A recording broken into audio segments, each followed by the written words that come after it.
Before we begin, tell me where you're listening from tonight. And if stories about second chances, unexpected kindness, and the people who change our lives mean something to you, please subscribe and join our community. Every story here is a reminder that even in our darkest moments, hope can still find us. The people who promise they'll never leave are usually the first ones gone. That was the thought repeating in my head as the ferry horn echoed across Rockhaven Harbor and disappeared into the cold Atlantic fog. The wind tugged at my coat. The wooden planks beneath my shoes creaked softly. It was 11:47 p.m., and I was the only person standing at the far end of the dock. 3 months earlier, my family had stopped answering my calls. My older brother said I had embarrassed everyone by draining my savings to help Mom through treatments that ultimately failed. My father called me irresponsible. My aunt told me I always made emotional decisions instead of smart ones. Then they moved on with their lives as if I no longer existed. 2 weeks later, my fiancé, Owen, packed a suitcase and left our apartment while I was working a double shift at the flower shop. He didn't yell. He didn't argue. He left a note on the kitchen counter beside a half-empty coffee mug. "I can't keep drowning with you." 23 words. That was the entire ending of a 5-year relationship. I still remembered standing there staring at that note while the refrigerator hummed behind me. I remembered thinking that heartbreak should sound louder than that. It should crash like thunder. Instead, it sounded like a refrigerator and a dripping faucet. Then came the final blow. The flower shop closed. The owner retired unexpectedly, and I found myself unemployed with overdue bills stacked across my kitchen table. Every morning I woke up hoping things would feel different. Every morning they felt exactly the same. Empty, heavy, gray. The hospital bill folded in my coat pocket felt heavier than paper should. I pulled it out and looked at the amount again. $7,412. The number blurred as moisture gathered in my eyes. I laughed quietly. Not because anything was funny, because sometimes your life becomes so ridiculous that laughter is the only thing left. The harbor lights shimmered across the dark water. Somewhere behind me a gull cried into the night. I closed my eyes and tried to imagine what tomorrow would look like. Nothing came. No picture. No hope. No plan. Just darkness. Then my phone rang. The sound startled me so badly I nearly dropped it. Unknown number. For a moment I considered ignoring it. Debt collectors had become regular callers. But something made me answer. Hello. Silence. Only faint static. Then a man's voice. Calm. Controlled. Older. "Is this Ren Calloway?" I swallowed. "Who's asking?" Another pause. The voice returned, lower this time. "I've been looking for you." My stomach tightened. "I think you have the wrong person." "No," he said. I finally found the right one. The cold air suddenly felt colder. I gripped the phone tighter. "Who are you?" The answer came immediately. "My name is Griffin Mercer." The name meant nothing to me. Yet something in his voice made my pulse quicken. Before I could speak again, he added one sentence that made the world seem to stop around me. "I owe you a life, Ren." And then the line went dead. I stood on that dock for another 5 minutes after the call ended, staring at my phone as if it might explain itself. It did not. The screen reflected my tired face and the harbor lights behind me. Griffin Mercer. The name meant nothing then. No memory. No connection. No reason why a stranger would call me in the middle of the night and claim he owed me a life. By the time I drove home, I had convinced myself it was some kind of mistake. Maybe a prank. Maybe someone looking for another Ren Calloway. My apartment greeted me with silence. The kind that felt heavier after heartbreak. Owen had been gone for almost 3 months, but I still caught myself looking toward the couch expecting to see him there. Grief had strange habits. It lingered in empty spaces and ordinary routines. I dropped my keys onto the counter and noticed the stack of unpaid envelopes waiting beside the sink. Electric bill. Water bill. Credit card statement. Another notice from the hospital. I turned them face down and went to bed fully dressed. Sleep never came easily anymore. When morning finally arrived, gray clouds hung over Rockhaven like a blanket. I made coffee from the last few scoops in the container and opened my banking app. The balance staring back at me made my stomach tighten. $211. That was all I had left. Rent was due in 9 days. I spent the morning applying for jobs. Grocery stores. Cafes. A pharmacy downtown. Anywhere hiring. Around noon, I walked to my mailbox expecting more bills. Instead, I found a large cream-colored envelope with no return address. My name was typed neatly across the front. For a moment I simply stared at it. Something felt strange. Important. I carried it upstairs and opened it at the kitchen table. Inside was a cashier's check. I blinked once. Then twice. My hand started shaking. The amount matched my mother's remaining medical debt exactly. Every dollar. Every cent. I searched for a letter. A note. An explanation. There was nothing. Only a payment confirmation attached to the check. One name appeared on the issuing account. Griffin Mercer. The room seemed to tilt slightly. I sat back in my chair and read the name again. Then again. My phone was suddenly in my hand. I dialed the unknown number from the night before. The call failed immediately. No connection. I tried again. Nothing. My heart pounded harder with every attempt. Why would someone pay a debt like that for a complete stranger? The answer should have felt like relief. Instead it felt unsettling. Like standing at the edge of a dark road without knowing where it led. Later that afternoon I walked to Doyle's Market for groceries. The cashier was scanning canned soup when an older woman behind me leaned forward. "Did you hear?" she whispered. "Hear what?" I asked. She lowered her voice. "Griffin Mercer was seen in town yesterday." The name hit me like cold water.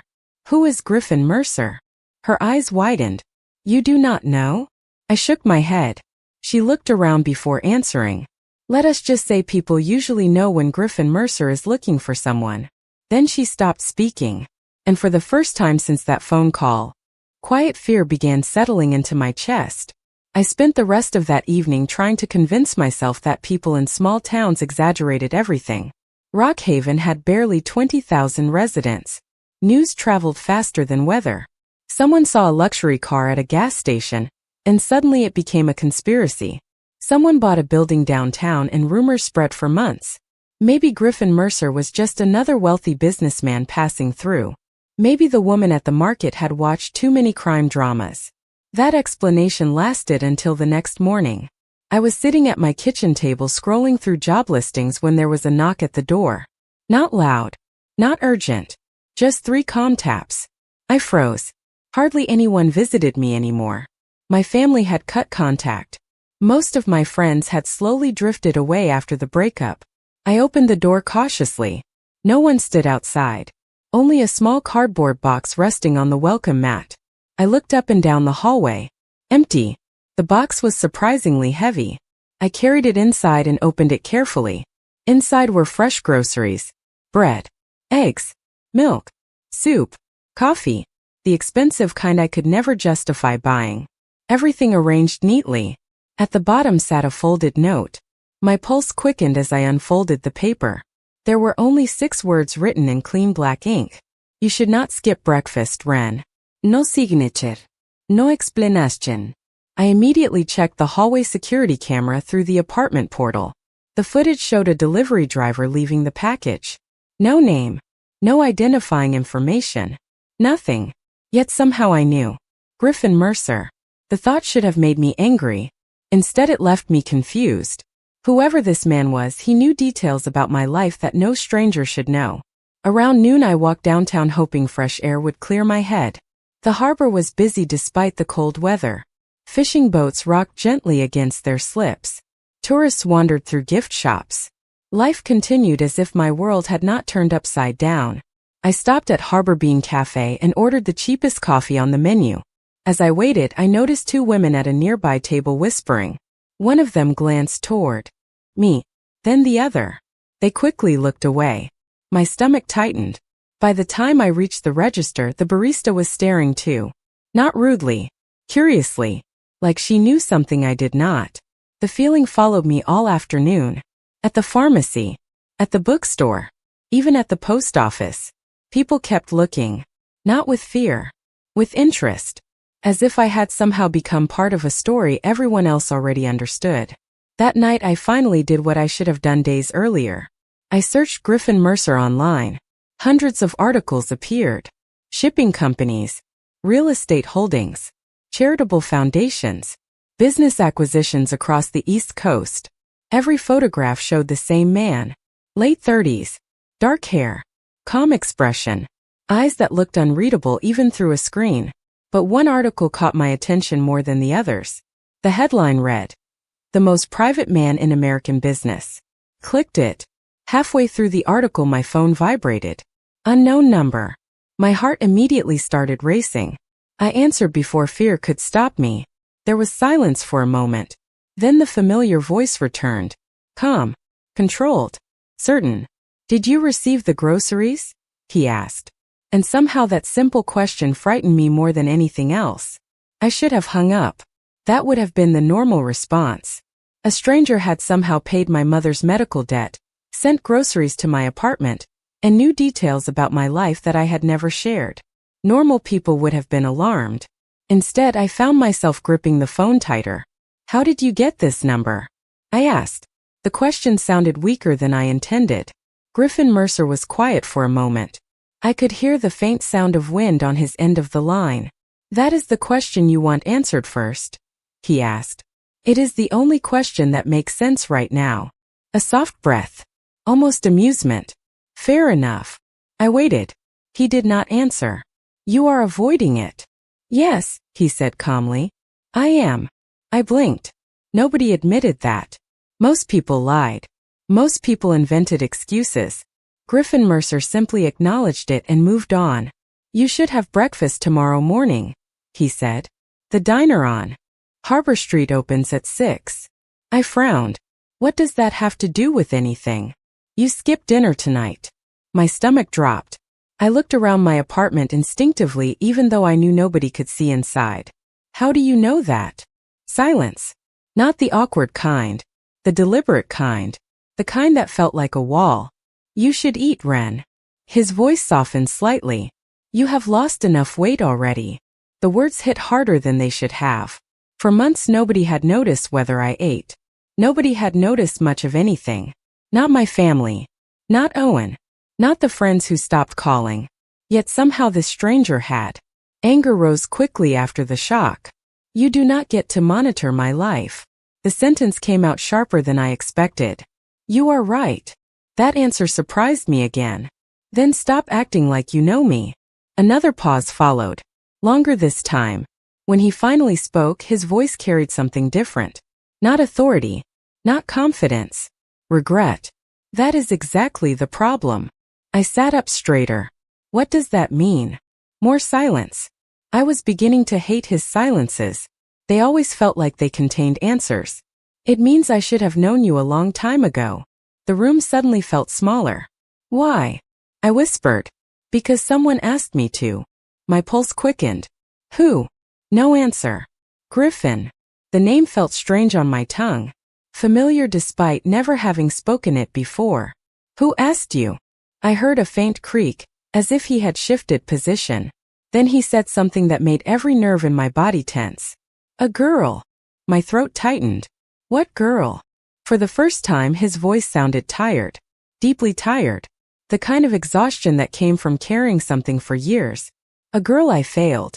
Before I could ask another question, another voice appeared in the background. Muffled. Respectful. Someone speaking to him. Griffin listened. Then exhaled slowly. "I have to go." "Wait."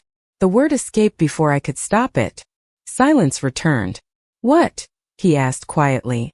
I stared out my apartment window toward the dark harbor. "Why me?" The question hung between us. I expected another mystery. Another deflection. Instead, his answer came. Immediately. "Because 10 years ago, when nobody else stopped, you did." Then the line disconnected. I did not sleep that night. Every time I closed my eyes, I heard the same sentence again. "Because 10 years ago, when nobody else stopped, you did." I replayed it over and over while the harbor wind rattled the old window beside my bed. What had happened 10 years ago? I was 19 then. Working part-time. Taking community college classes. Helping mom whenever I could. Nothing about that year felt important enough to leave a mark on someone's life a decade later. Yet Griffin Mercer sounded absolutely certain. By sunrise, exhaustion had settled behind my eyes like a headache. I made coffee and pulled out an old storage box from the back of my closet. Dust coated the lid. Inside were photographs, receipts, notebooks, birthday cards, and fragments of a life I barely recognized anymore. I spent hours sorting through memories. Summer festivals. Graduation pictures. Old work schedules. A faded movie ticket. Nothing connected to Griffin Mercer. Nothing connected to a mysterious girl. Around noon my phone buzzed with a new email. I almost ignored it. Most messages lately were rejection notices from employers. This one was different. The subject line read, "Interview invitation." My heart skipped. The pharmacy downtown wanted to meet with me the next morning. I stared at the screen in disbelief. I had applied only 2 days earlier. Normally these things took weeks. Maybe longer.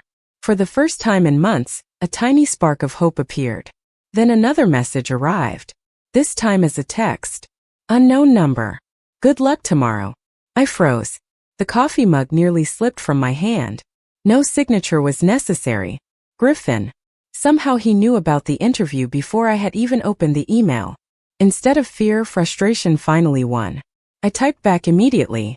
Stop doing that. The reply arrived less than 10 seconds later. Doing what? Pretending you are not paying attention. Several minutes passed before another message appeared. Fair point. I should have laughed. Instead, I stared at the screen wondering how someone could be both unsettling and oddly honest at the same time. The rest of the afternoon passed quietly. Then shortly before sunset, there was another knock at my door. This time someone was actually there. Mrs. Delaney from apartment 3 stood holding a pie dish covered in foil. She smiled warmly. I made too much apple pie. I accepted it politely. After a brief conversation, she hesitated before leaving. Ren. Yes. Her smile faded slightly. There has been a black sedan parked across the street for 3 days. My stomach tightened. What? She nodded toward the window. Same car. Same driver. They never cause trouble. Just sit there. The pie suddenly felt heavier in my hands. After she left, I walked carefully to the window. Across the street sat a dark sedan beneath a street lamp. The engine was off. The driver remained inside. Watching. Waiting. Not threatening. Not approaching. Just present. My pulse quickened. Then my phone vibrated again. One new message. You are safe. I closed my eyes. When I opened them, another message had already arrived. The second one changed everything. Do you remember a girl named Lily? I stared at the message until the screen dimmed. Lily. The name felt familiar in the way an old song sometimes did. You recognized the melody but could not remember where you first heard it. I sat down slowly on the edge of my couch and typed back. No. Almost immediately, 3 dots appeared. Then disappeared. Then returned. Finally, his answer arrived. Think harder. I should have been angry. Instead, I found myself walking toward the storage box still sitting open beside the dining table. Photographs spilled across the surface. Old receipts. Notebooks. Fragments of a younger version of myself. Outside, the sedan remained parked beneath the street lamp. The driver never moved. Never approached. Just waited. I picked up another stack of photographs and started sorting through them again. High school. Community college. Summer jobs. Then one image stopped me. It was from a local charity fair nearly 10 years earlier. The edges had faded. The colors were washed out. Yet there, standing near a face painting booth, was a little girl with dark hair and a bright yellow sweater. My breath caught. I knew that face. Not her name. Not her story. But her face. My phone vibrated. Another message. Do you remember now? My fingers hovered over the screen. Barely. A few seconds later my phone rang. Unknown number. I answered immediately. Who was she? I asked. No greeting. No hesitation. Griffin exhaled softly. My sister. The room fell silent. I looked down at the photograph again. The little girl could not have been older than 9. She was smiling directly at the camera. I remember meeting her, I said slowly. At least I think I do. You spent almost 2 hours with her. I frowned. That is impossible. It happened. His certainty unsettled me. I searched the photograph more carefully. Then another memory surfaced. Small. Faint. A little girl sitting alone near the harbor festival. Crying. Looking lost. She was separated from her group, I whispered. Griffin did not answer immediately. Yes. The memory grew stronger. I remembered buying her a lemonade because she looked scared. I remembered staying with her until event staff found her family. It had felt like a completely ordinary act at the time. Nothing heroic. Nothing memorable. Just kindness. The kind people were supposed to show one another. That was all, I said quietly. I only stayed with her for a little while. Griffin's voice changed. Softer than I had ever heard it. Not to her. I closed my eyes. Something in his tone made my chest ache. What happened to Lily? The silence that followed felt endless. When he finally spoke, every word sounded carefully chosen.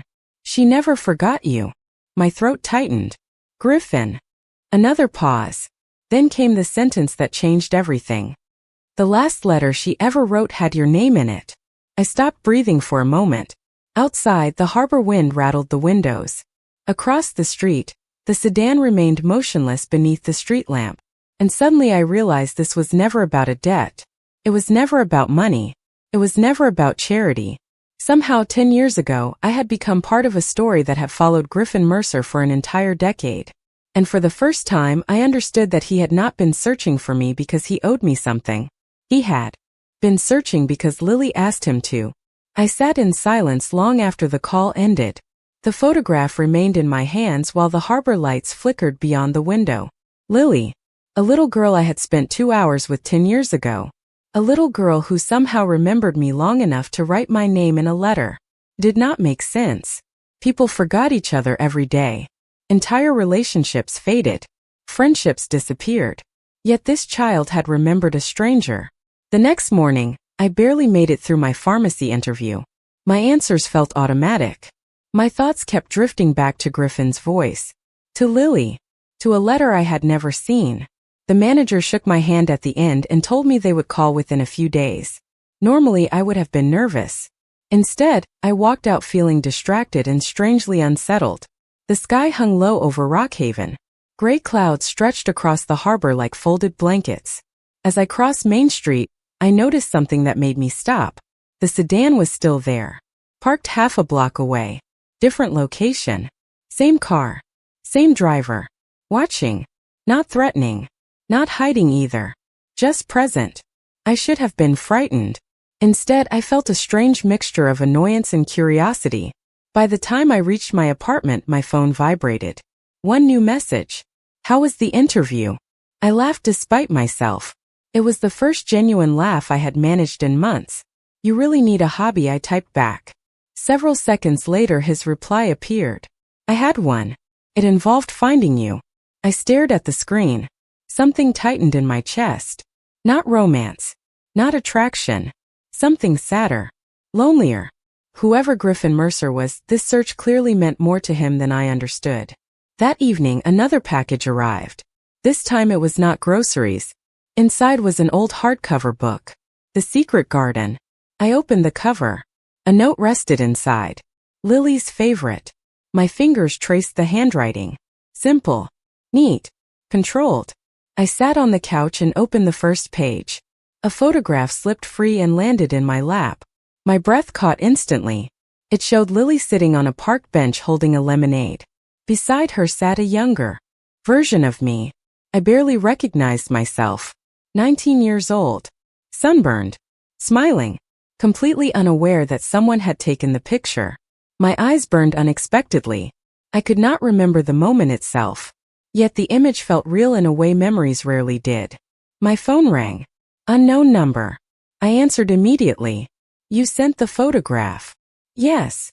His voice sounded quieter than usual. Where did you get it? A long pause followed. Lily carried it for years. I closed my eyes. The answer hurt for reasons I could not explain. Why did she care so much? I whispered. Griffin took several seconds to answer. When he finally spoke, his voice carried a weight that seemed older than either of us. Because that day was one of the few times she felt seen. The room fell silent. Outside, rain began tapping softly against the windows. You think I changed her life, I said. I bought her a lemonade and sat beside her for 2 hours. No. His answer came immediately. Certain. Absolute. You reminded her she mattered. And somehow hearing those words, I realized it had been a very long time since anyone had reminded me of the same thing. I spent the next 3 days carrying that photograph with me everywhere. It stayed tucked inside my purse beside my wallet and keys, as if putting it close somehow made the story easier to understand. It did not. If anything, the mystery only grew larger. Lily's smile followed me through every ordinary moment. While standing in line for coffee, while folding laundry, while staring at the ceiling at 2 in the morning when sleep refused to come. The pharmacy called on Thursday afternoon. They offered me the job. For a few seconds I could not speak. I simply sat on the edge of my couch staring at the wall while the manager repeated the details. Full-time. Benefits after 90 days. Decent pay. When the call ended, I cried. Not because it was my dream job. It was not. I cried because it was the first piece of good news I had received in almost a year. My first instinct was to call my family. The habit remained even after everything that happened. My finger hovered over my father's contact information. Then I remembered the unanswered messages. The birthdays ignored. The silence. I put the phone down. Some doors stayed closed for a reason. An hour later, another text arrived. Congratulations on the job. I rolled my eyes toward the ceiling. Of course he knew already. Thank you, I typed back. Then I added another message before I could stop myself. Are you ever going to tell me the whole story? Several minutes passed. No response. Then my phone rang. Unknown number. I answered immediately. That depends, Griffin said. On what? I asked. On whether you are ready to hear it. I leaned back against the couch cushions. Rain tapped gently against the windows. Try me. Silence filled the line. Not uncomfortable. Thoughtful. The story is not really about me, he finally said. It is about Lily. Then tell me about her. His exhale was slow. Careful. She was the kind of person who remembered everything. Every kindness. Every promise. Every person who treated her like she mattered. My throat tightened. Including me. Especially you. I stared at the photograph resting on the coffee table. Why? Another pause. Because you listened. The answer sounded almost ridiculous. Simple. Ordinary. Yet something about the way he said it made it feel important. People listen all the time. No, Griffin said quietly. Most people wait for their turn to speak. I had no response to that. Outside, headlights briefly swept across the apartment walls. The familiar sedan rolled slowly past the building before continuing down the street. Griffin spoke again before I could ask another question. There is something I want to show you. My pulse quickened. What? The letter. I sat upright immediately. You still have it? I have had it for 10 years. The room suddenly felt smaller. Can I read it? This time the silence lasted much longer. Long enough for me to wonder whether he had changed his mind. Then his answer came. Soft. Certain. Final. Yes. My heart started racing. When? Tomorrow. I stood and walked to the window. Across the harbor, lights shimmered against the dark water. Where? For the first time since I had met him, I heard something almost resembling nervousness in his voice. In person. I froze. Because after weeks of phone calls, messages, photographs, and unanswered questions, I realized something important. Tomorrow would be the first time I would finally meet Griffin Mercer face to face. I spent most of the night staring at the clock. Every hour felt longer than the last. By sunrise, I had already changed outfits 3 times and finished 2 cups of coffee I barely tasted. The idea of finally meeting Griffin Mercer should have made me nervous. Instead, it made me restless. For weeks he had existed as a voice. A name. A mystery that kept growing larger every time I thought I understood it. Now, for the first time, he would become real. At 11 o'clock that morning, my phone vibrated. One message. Harbor Bookstore. Noon. No explanation. No signature. I smiled despite myself. Some habits apparently never changed. The bookstore sat near the waterfront, tucked between a bakery and a fishing supply shop. It was one of my favorite places in Rockhaven. Quiet. Warm. Safe. I arrived 15 minutes early. My pulse was already racing. The bell above the door chimed softly as I stepped inside. The familiar scent of old paper and coffee wrapped around me immediately. I wandered between shelves pretending to browse while secretly watching every customer who entered. Noon came, then 12:05, then 12:10. I began wondering if he had changed his mind. Then the bell rang again. I looked up automatically, and there he was. Griffin Mercer was not what I expected. Not because he looked dangerous. He did. There was an unmistakable confidence about him. The kind that made people step aside without realizing they were doing it. But what surprised me most was how tired he looked. Not physically. Emotionally.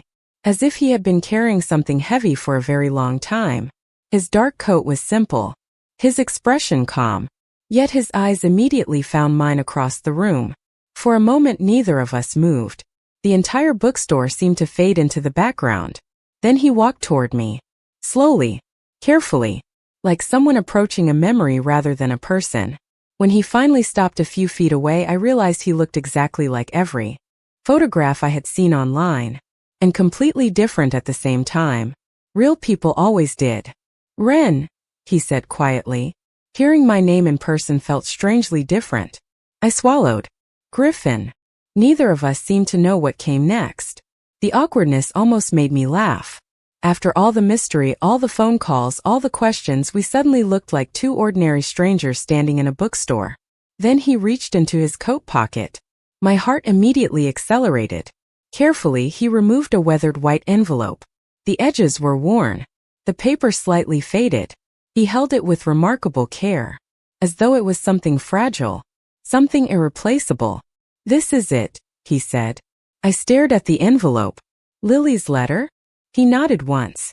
For the first time, genuine emotion flickered across his face. Not grief. Not sadness. Something deeper. "I have carried this for 10 years. My throat tightened. He looked down at the envelope before meeting my eyes again. "And according to Lily, it belongs to you." I stared at the envelope without touching it. 10 years.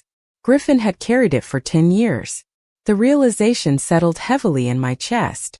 Around us, customers drifted quietly between shelves, completely unaware that my entire understanding of the past was shifting by the second. Griffin carefully placed the envelope on a small reading table near the window. Neither of us sat immediately. Felt too important. Too fragile. Finally, I lowered myself into the chair across from him. The harbor was visible through the glass behind him. Gray water. Fishing boats. Ordinary life continuing as if nothing extraordinary was happening. My hands trembled slightly as I reached for the letter. "I am afraid to open it," I admitted. Griffin nodded. "I was afraid the first time I read it too." I looked up. "You read it?" A faint shadow crossed his face. "Only once." Something about that answer felt honest. Painfully honest. I traced the edge of the envelope with my thumb. The paper had aged. The corners softened by time. "What does it say?" I asked quietly. Griffin looked toward the window. "Lily always believed people should tell their own stories." His eyes returned. To mine. "You should hear it from her." The bookstore suddenly felt very quiet. I carefully unfolded the letter. The handwriting was neat but unmistakably youthful. The first line immediately tightened my throat. "Dear Griffin, if you are reading this, it means you are being stubborn again." I laughed unexpectedly. A small sound that escaped before I could stop it. Griffin smiled for the first time since arriving. It transformed his entire face. Not dramatically. Just enough to reveal the man beneath the mystery. I continued reading. Lily wrote about books she wanted to read. Places she hoped to visit someday. Small ordinary dreams that made her feel real in a way photographs never could. Then I reached the paragraph that mentioned me. My heart began pounding so loudly I could barely hear anything else. "There is a girl named Ren. I hope you find her one day. She bought me lemonade when I was scared. She stayed when everybody else was busy. She listened to me talk about things nobody cared about. She treated me like I mattered." I stopped reading. Tears blurred the page. Across the table, Griffin remained silent. Not interrupting. Not explaining. Simply allowing me to feel it. I swallowed hard and continued. "If you ever find her, tell her thank you. Tell her I never forgot. Tell her that one kind afternoon can stay with a person forever. My vision blurred completely. I lowered the letter. The bookstore disappeared behind a haze of tears. For months I had measured my worth through rejection, through abandonment, through everything I had lost. Yet here was proof that something I barely remembered had changed a life. I do not understand, I whispered. I only sat with her for a couple of hours. Griffin's gaze never left mine. That was enough. I looked down at the letter again. One final paragraph remained unread. Slowly I continued. And Griffin, if she ever needs help someday, please help her the way she helped me. The words hit like a wave. I froze. Then very slowly, I lifted my eyes toward him. For the first time since we met, I finally understood why he had come to Rockhaven. Why he paid the debt. Why he searched for me. It had never been his idea at all. He was keeping a promise. I could not speak for several seconds after finishing the letter. The words remained frozen on the page while my mind struggled to catch up. Help her the way she helped me. Such a simple sentence. Yet somehow it explained everything. The phone calls. The groceries. The paid medical debt. The endless search that had stretched across an entire decade. Griffin had not been trying to rescue me because he saw me as special. He had been honoring a promise made to someone he loved. And somehow that realization made the entire story feel even more meaningful. I carefully folded the letter and slid it back into the envelope. My hands were trembling. Across the table, Griffin remained silent. He never rushed me. Never interrupted. For a man who seemed capable of controlling entire rooms with a glance, he showed remarkable patience when it came to grief. Finally I looked up. You really spent 10 years looking for me? He nodded once. Not continuously. His expression softened slightly. But I never stopped. I shook my head in disbelief. Why? The question escaped before I could stop it. You already kept the promise. You found me. You helped me. Why stay? Something changed behind his eyes. A hesitation. The first genuine uncertainty I had ever seen from him. He looked toward the harbor outside the bookstore window before answering. Because I failed her. The words landed heavily between us. Griffin. He slowly leaned back in his chair.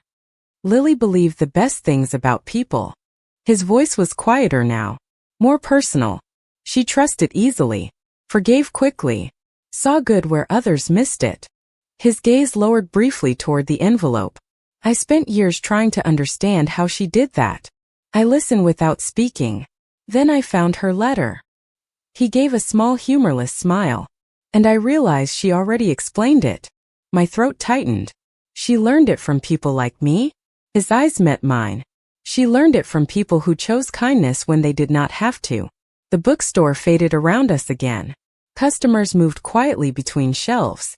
Somewhere near the front counter, someone laughed softly. Ordinary sounds. Ordinary life. Yet, everything felt different. For months I had carried the belief that I was forgettable, replaceable, easy to abandon. First by my family, then by Owen, then by nearly everyone else. But Lily's letter challenged all of it. A single afternoon had mattered. A simple act of kindness had mattered. Maybe I had mattered too. Griffin reached into his coat pocket and placed something else on the table. A small silver key. I frowned. What is this? An apartment. I blinked. What? A small one near the waterfront. My eyes widened. Absolutely not. His mouth twitched slightly. Not quite a smile. I thought you might say that. I pushed the key back toward him immediately. Griffin, I am grateful for everything, but I cannot accept that. He nodded calmly. No argument. No pressure. Good. I stared at him. Good. I was hoping you would refuse. Now I was completely confused. Then why offer it? For the first time an actual smile appeared. Brief. Genuine. Human. Because Lily said you were stubborn. Before I could respond, my phone suddenly vibrated on the table. I glanced down. The screen displayed a name I had not seen in months. My father. And for the first time since he stopped speaking to me, he was calling. The phone continued vibrating between us. My father's name remained on the screen like a ghost from another life. For a moment I simply stared at it. 6 months. 6 months without a call.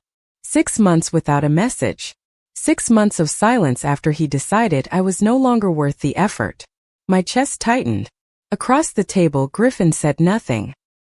He glanced at the screen once, then looked away, giving me space, giving me the choice. Somehow that simple gesture mattered. I slowly answered, "Hello." Silence. Then a familiar voice. Older than I remembered. More fragile. "Ren." Hearing him say my name nearly broke me. Not because everything was suddenly forgiven. Not because the pain disappeared. But because part of me had stopped believing I would ever hear it again. I swallowed hard. "Dad." Another silence stretched between us. Awkward. Uncertain. Human. Finally he cleared his throat. "I heard you got a job." I almost laughed. The town moved fast. Apparently faster than I realized. "Yes. That is good." His voice sounded strained, like someone searching for the right words and finding none of them. I waited. For years I had been the one who bridged uncomfortable conversations. The one who apologized first. The one who made peace. This time I stayed silent. Eventually he spoke again. I was wrong. The words hit harder than I expected.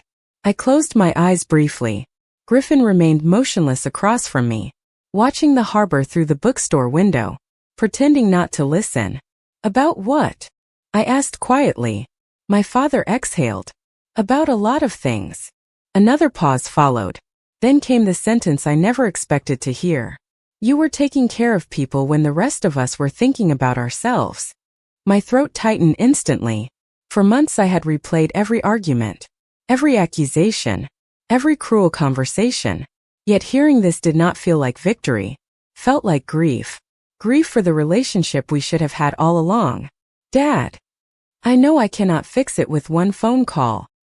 His voice cracked slightly. "I know that." I stared at the envelope still resting on the table. Lily's letter. The promise. The kindness that had somehow traveled across 10 years. Suddenly I understood something important. Some wounds healed because people earned forgiveness. Others healed because carrying them forever became too heavy. "I am still hurt," I admitted. "I know. I am not ready to pretend everything is normal." I know that too. For the first time, neither of us argued. Neither of us defended ourselves. We simply told the truth. When the call ended several minutes later, I set the phone down slowly. My eyes were damp. My heart felt lighter. Not healed. Just lighter. Griffin finally looked at me. "How do you feel?" The question surprised me. Nobody had asked that in a long time. I considered it carefully. Then I laughed softly. "Honestly." He nodded. Confused. That earned a genuine smile. "That seems reasonable." I looked down at the silver key still sitting on the table. Then at Lily's letter. Then at the man across from me who had spent 10 years honoring a promise nobody else would have remembered. "Can I ask you something?" I said. "Anything." I held his gaze. "What happens now?" For the first time since we met, Griffin did not answer immediately. His eyes drifted toward the harbor beyond the bookstore windows. Toward the water. Toward the future neither of us could predict. Then he said something that changed everything. "That depends on what you want, Ren. Not what Lily wanted. Not what I promised. What you want." I wish I could say I had an answer ready. That the moment Griffin asked what I wanted, something clear and beautiful appeared inside me. It did not. For so long I had been surviving that I had forgotten how to choose. Every decision during the past year had been about damage control, paying bills, caring for my mother, holding together relationships that eventually broke anyway. Enduring. Somewhere along the way, I stopped asking myself what I actually wanted. The bookstore fell quiet around us. Afternoon sunlight filtered through the windows and painted golden reflections across the wooden floor. I looked down at Lily's letter resting beside my hand. Then I looked at Griffin. For the first time since all of this began, I did not see a mysterious man. I did not see a powerful businessman. I did not see someone carrying secrets. I saw a brother who had spent 10 years keeping a promise because love mattered that much to him. "I think," I said slowly, "I want my life back." Griffin nodded once. "No surprise. No judgment. Just understanding." That sounds like a good place to start. A laugh escaped me. Small. Real. The problem is I do not know what that looks like anymore. Most people do not. His answer came gently. They figure it out one day at a time. We sat there for a while longer talking about ordinary things. The pharmacy job. The bookstore. Lily's favorite novels. The harbor. Nothing dramatic happened. No grand declarations. No miraculous transformation. Yet somehow those ordinary conversations felt more important than anything else. When we finally stepped outside, the air smelled like salt water in spring. Fishing boats drifted in the distance. Seagulls circled overhead. Life moved forward exactly as it always had, and yet everything felt different. We stopped near the waterfront. The wind tugged lightly at my coat. Griffin slipped his hands into his pockets and looked toward the ocean. You know, he said quietly, Lily would have liked this town. I smiled. I think she would have liked you showing up here too. A shadow of emotion crossed his face. Maybe. For a moment neither of us spoke. Then I reached into my purse and pulled out the photograph. The one of 19-year-old me sitting beside Lily. The image that had changed everything. I studied it one last time before carefully placing it back inside the envelope with her letter. Thank you, I whispered. Griffin looked at me. For what? I thought about the answer. For the debt he paid. For the groceries. For the phone calls. For the promise. But none of those felt completely right. Finally I shook my head. For reminding me. His brow lifted slightly. Reminding you of what? I looked out across the harbor. Sunlight danced across the water. People laughed somewhere down the boardwalk. The future remained uncertain. My family still needed healing. My heart still carried scars. Nothing was magically fixed. Yet for the first time in a very long time, I felt something I thought I had lost. Hope. That my life still matters, I said. Griffin smiled. Not because he had saved me. Not because he expected anything in return. Just because he understood. As we stood there watching the tide roll in, I realized something Lily had known long before either of us. Sometimes the people who change your life are not the ones who stay forever. Sometimes they are simply the ones who stop long enough to remind you that you are worth finding. And sometimes a single act of kindness can echo farther than anyone could ever imagine. If this story touched your heart, please take a moment to like, subscribe, and share it with someone who may need this reminder today. One act of kindness can echo across years. And sometimes the people who change our lives are simply the ones who stop long enough to make us feel seen. Thank you for spending this time with us, and we'll see you in the next story.